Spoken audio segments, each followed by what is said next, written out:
Remember your Creator in the days of your youth, before the evil days come, and the years draw near when you say, I have no pleasure in them.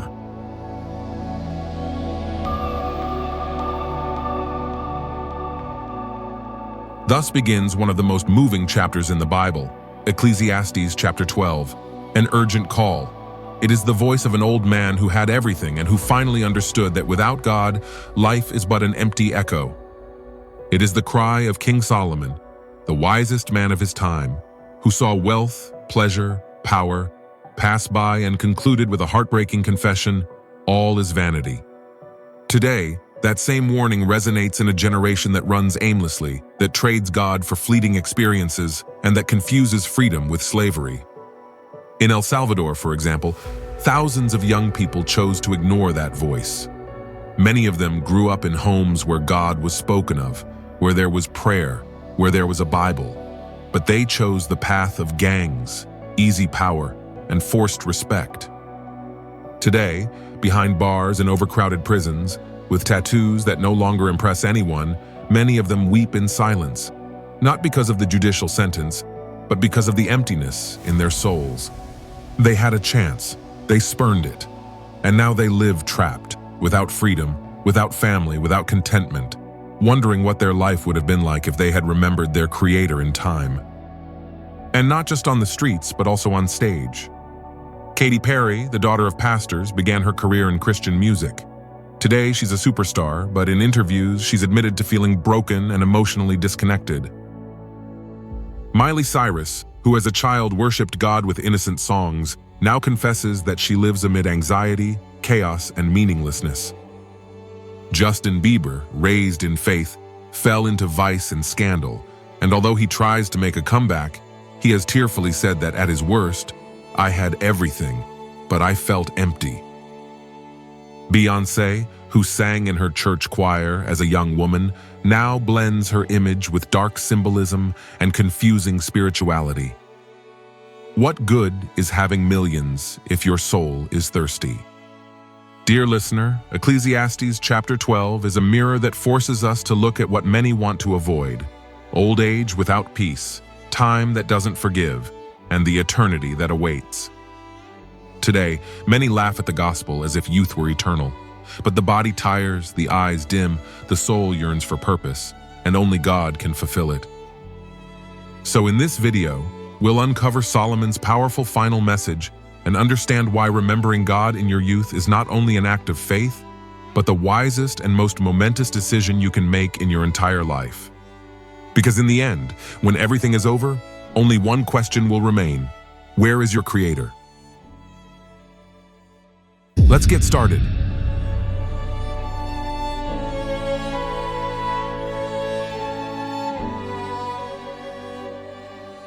In our study today, dear listener, we come to chapter 12 of the book of Ecclesiastes, a deeply thoughtful work that, as we have seen, presents a pessimistic view of life when it is lived far from God. Throughout the book, Solomon has shared with us what was, in essence, a great personal experiment. Probably no other human being has had the conditions to do it the way he did, with unlimited wisdom, power, and resources. Solomon tried to find meaning and fulfillment without regard for God, and to do so, he explored every corner of human experience. The key phrase that is repeated over and over again in Ecclesiastes is, "under the sun," an expression that represents a purely earthly perspective without connection to the eternal. In his first search, he tried to find answers in nature, what today we might call the natural sciences. Something many people still believe, that by returning to nature, to the fields, the mountains, rural life, they will find a solution to their internal conflicts. And while getting away from the noise can be helpful, it doesn't resolve the emptiness in the soul. Solomon discovered the same thing. Later, he explored philosophy and knowledge. He immersed himself in pleasure, materialism, and living only for the present moment. Later, he fell into fatalism, and then into egoism. He also tried external religion, full of rituals, but without a living connection to God. He sought meaning in riches, but found that the human heart is never satisfied. Finally, he tried to live as a moralist. but found himself facing a dry, insipid existence. That's why many young people rebel against a life that seems right, but lacks passion and purpose. And now we come to the end of the journey, to the deepest conclusion of this man who had everything, lived through everything, and yet ended up recognizing that nothing is worthwhile if God isn't at the center. This last section of the book, chapter 12, could be titled, A Poetic Figure of Old Age.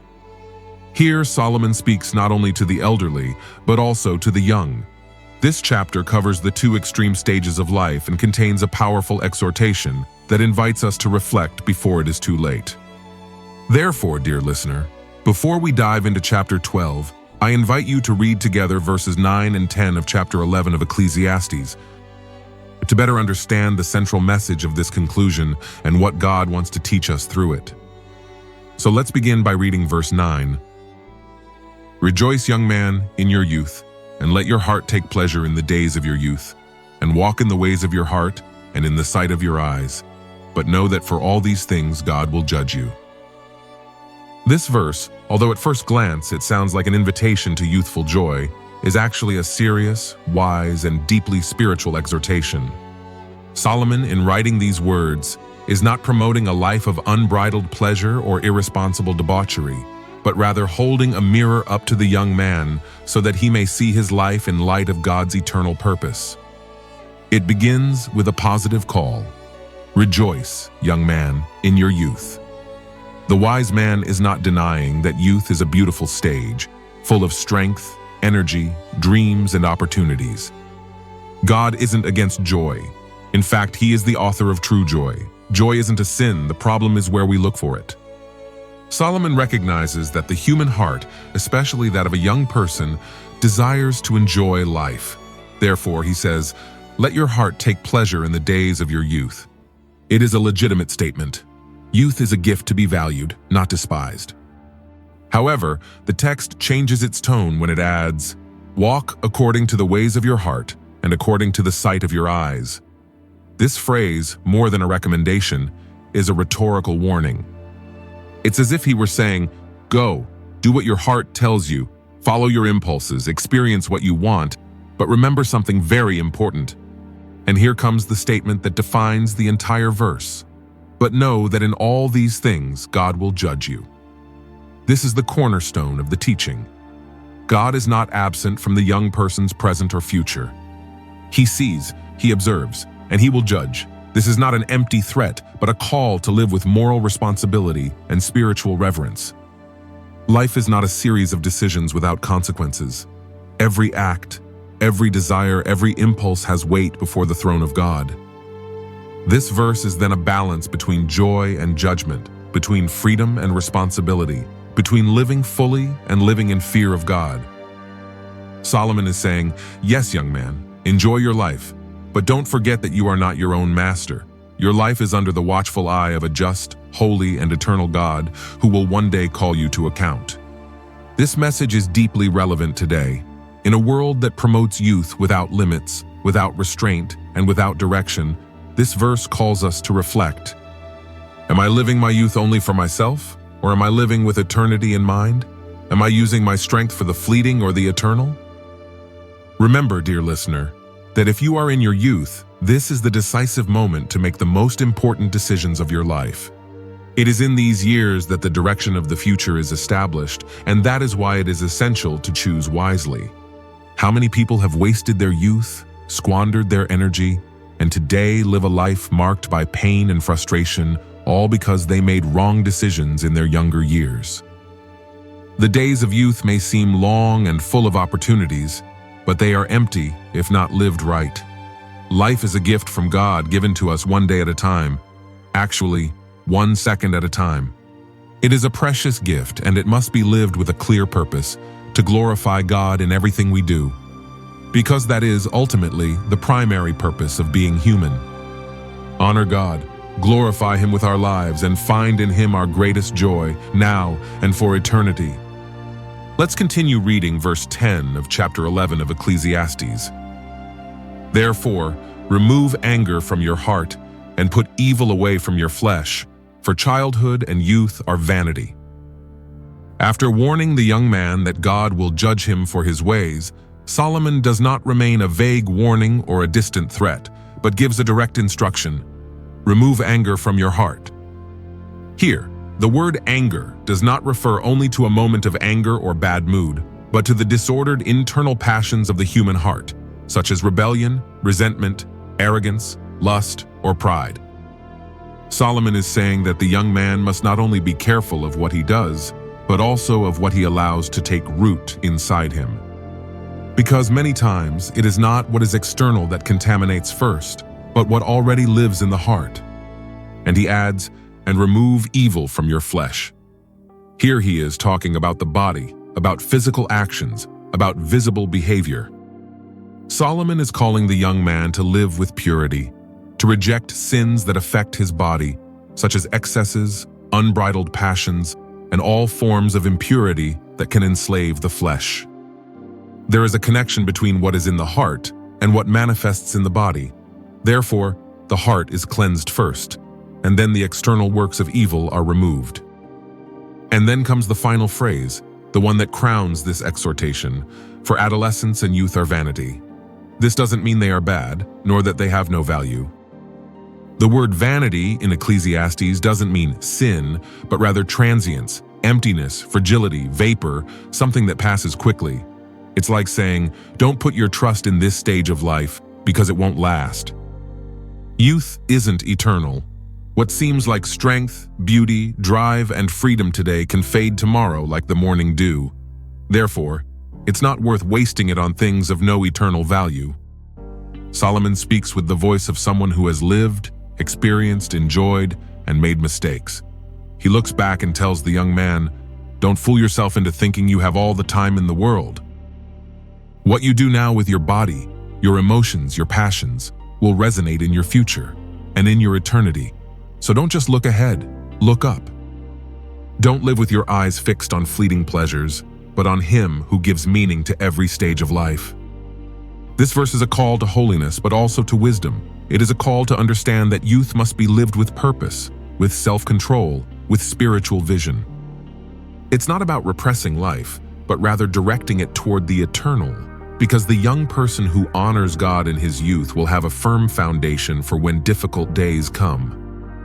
And a clean heart and a body separated from evil are the best gift a young person can offer to God. And now, dear listener, we come to chapter 12, which continues directly from the previous message.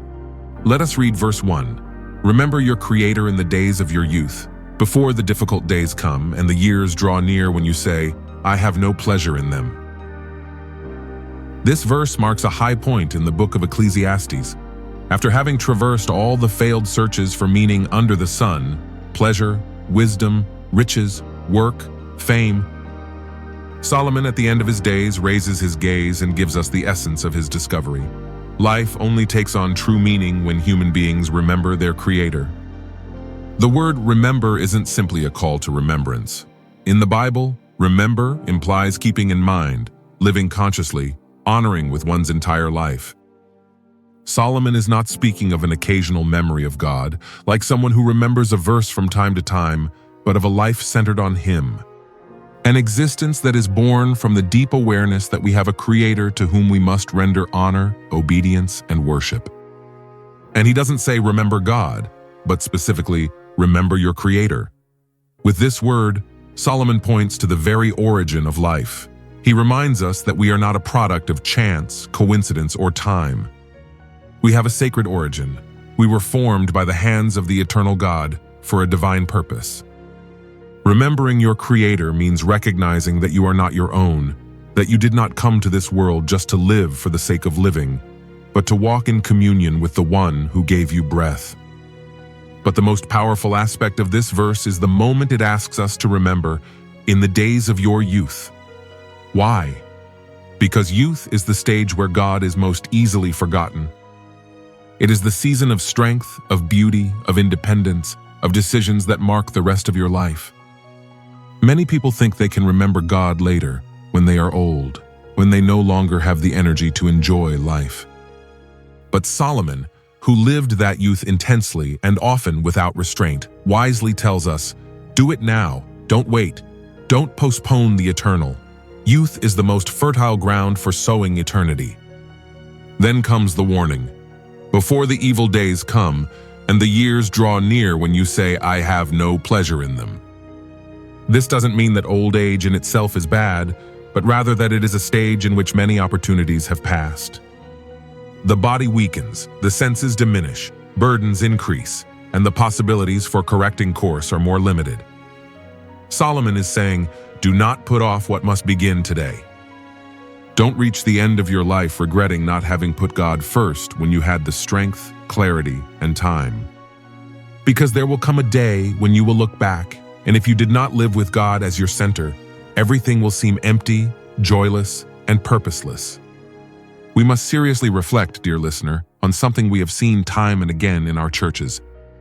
Young people full of special gifts and talents, whether in singing, preaching, or in various areas of Christian service.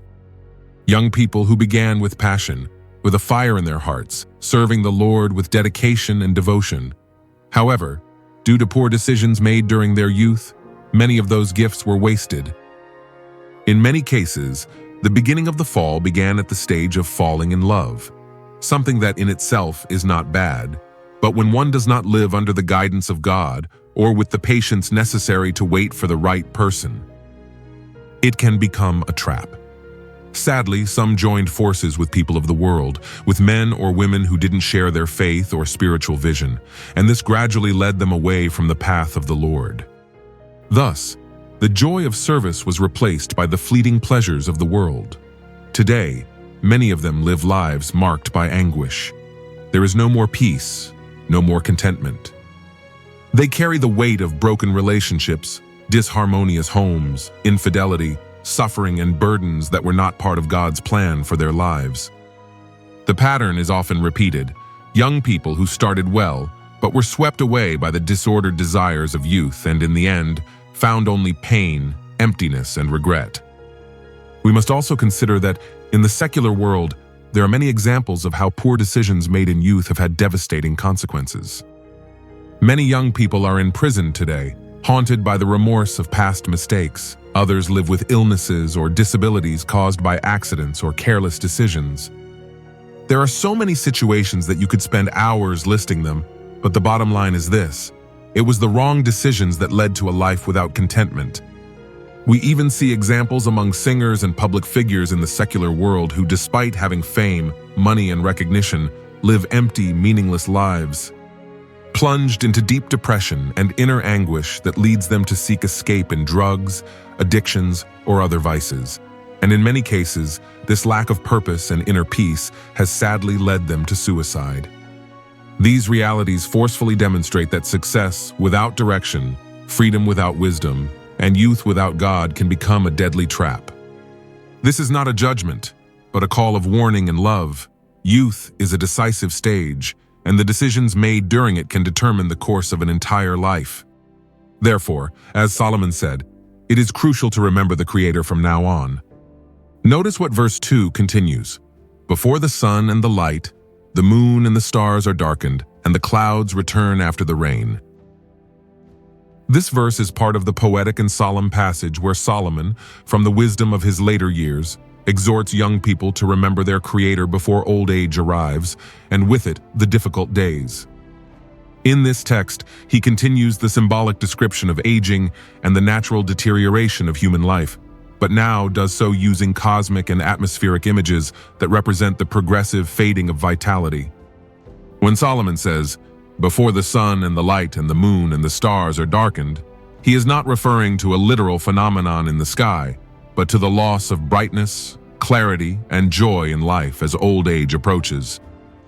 In youth, everything seems bright, full of energy, clarity, and hope. There's strength to work, courage to dream, and light to move forward. But as the years pass, the light begins to fade, not only physically in our eyes, but also emotionally and spiritually. What once inspired enthusiasm now loses its flavor. What was once bright and full of hope is becoming dim. These luminaries, the sun, the moon, the stars, can also represent the senses and faculties of the human being, which are at their maximum expression in youth. but with time they begin to darken. The mind is no longer as quick, memory weakens, and the senses no longer perceive clearly. It's as if each person's personal heavens begin to slowly fade. Then he says, "And the clouds return after the rain." Here the image becomes more profound. After a storm, one hopes for calm, for the clouds to dissipate. But in this case, the clouds return, meaning the problems, ailments, and emotional and physical fragility do not disappear. In old age, recovery slows, and one difficulty is often followed by another.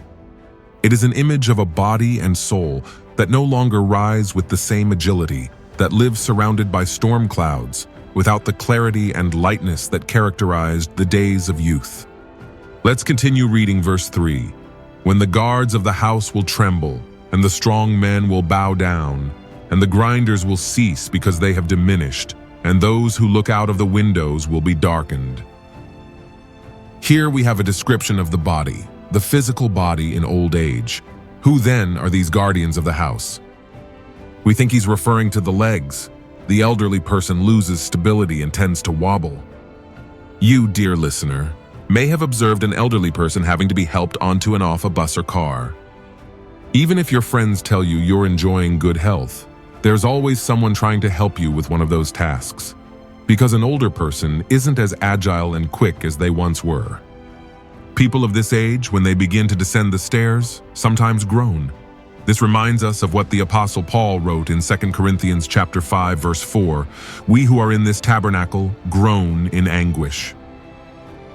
Another version says, sighing and overwhelmed. Their legs no longer respond as they used to. Trying to go up and down stairs becomes a nuisance, and knee pain sets in. Soon, the need for a cane becomes apparent. What a picture we have before us then, dear listener.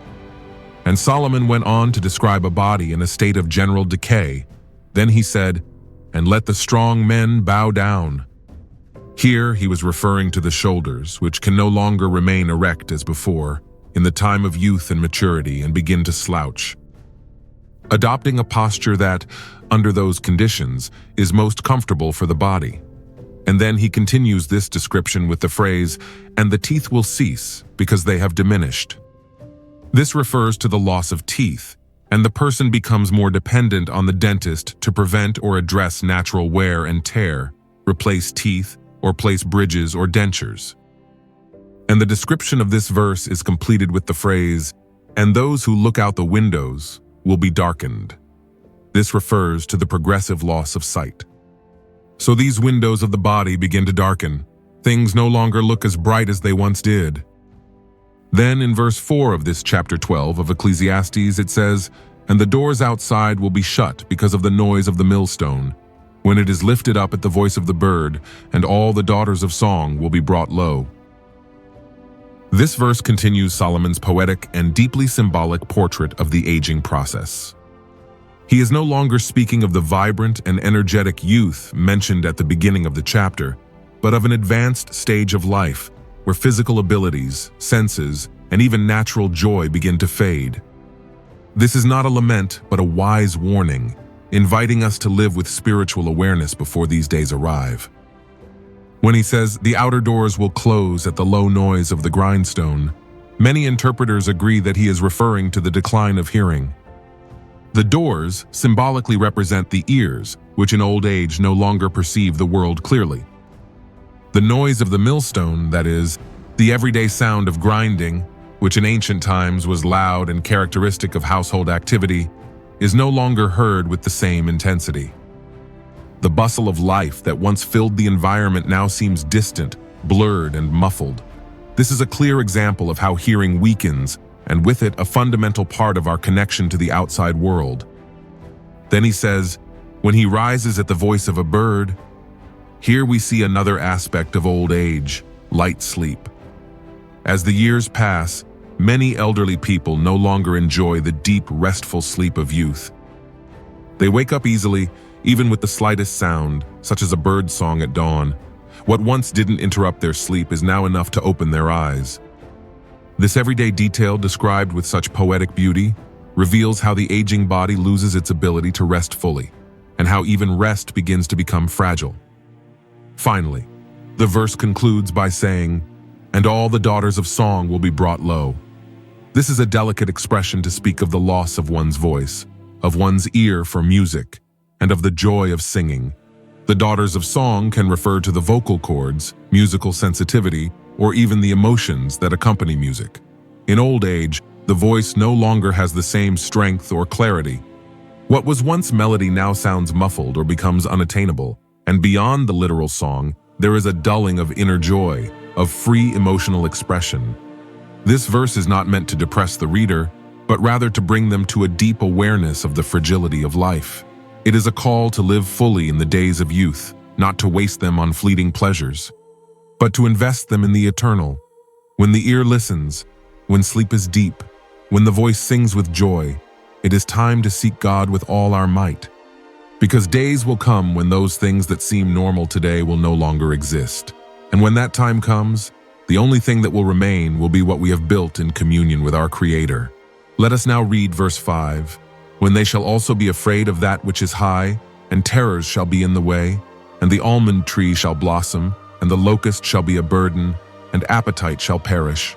For man is going to his eternal home, and mourners will walk around in the streets."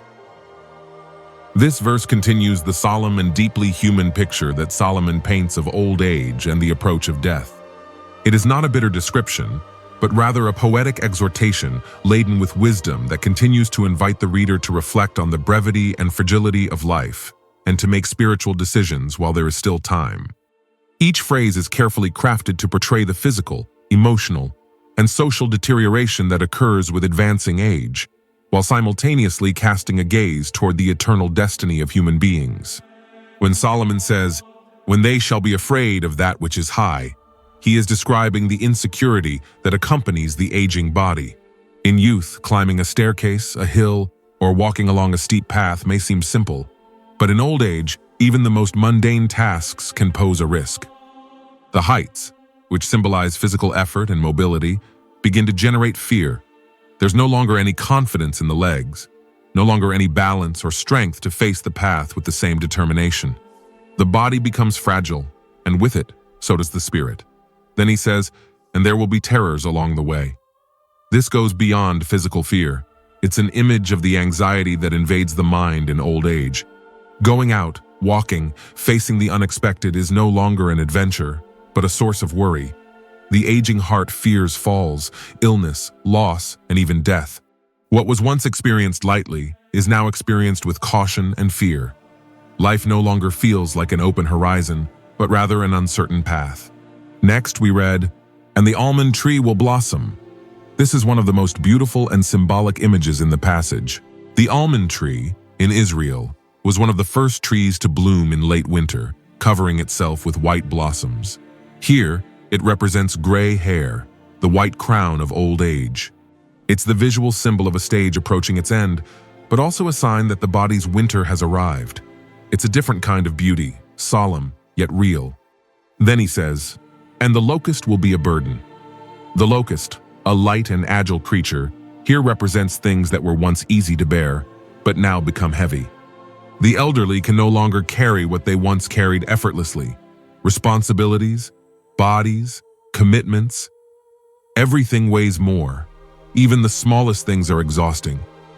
This image is a powerful warning. The human body was not designed to last forever, and there comes a time when even lightness becomes impossible. The next phrase, "and the appetite will be lost," literally translates the Hebrew text as "the caper will fail," a plant that in ancient times was used as an appetite stimulant. In this context, it represents the loss of the desire to eat, to enjoy, even to live. The body no longer responds with hunger or desire. What was once pleasure becomes indifference. The soul begins to disconnect from the body, announcing that the end is near. And finally, the reason for this entire description: for man is going to his eternal home, and mourners will walk around in the streets. This is the first direct mention of death in this passage. Everything before was a prelude to the inevitable. Human beings return to their eternal home, an expression that, although brief, sums up the inescapable destiny of every person. It's not just about physical burial, but about the irreversible passage into eternity. The lamenters were those who wept at funerals, those who accompanied the mourners. And here, Solomon presents them already walking through the streets, as if death were at the door. This verse, then, is a call to spiritual sobriety. Solomon isn't trying to scare, but to awaken. He's saying, look at the fate that awaits us all. Don't live as if you were here forever. Don't wait for your strength to fade, for your body to bend, for your desire to end, to remember God. Because life doesn't end on this earth. It truly begins after it. Let's continue reading verse 6. Before the silver chain is snapped, or the golden bowl is broken, or the pitcher is shattered at the fountain, or the wheel is broken at the cistern. This verse is one of the most poetic and symbolically rich in all of Scripture. Solomon, following the solemn tone of the preceding verses, deploys a series of exquisite metaphors to describe the coming of death. But he does so with such delicacy that, far from frightening, he leads the reader to meditate deeply on the fragility of life and the urgency of seeking God before everything goes out. It begins by saying, before the silver chain breaks. This chain can represent life itself as a fragile bond that unites the soul to the body. Silver, although valuable, is not indestructible. And when it breaks, it symbolizes the final disconnection of spirit from matter. In ancient times, silver chains could hold oil lamps or delicate bowls. Therefore, this image also suggests that light, consciousness, the soul, is about to be extinguished because the support has given way. It is the breaking of that bond that sustained existence. Then he mentions, and the golden bowl is broken. The golden bowl is an image of great beauty. It represents the value and delicacy of the human body, especially the brain or mind. Just as gold is precious but malleable and vulnerable, so is the human mind, brilliant but fragile. When the bowl breaks, it represents the collapse of understanding, the cessation of mental activity, and ultimately, death. The vessel can no longer contain life. It has been broken.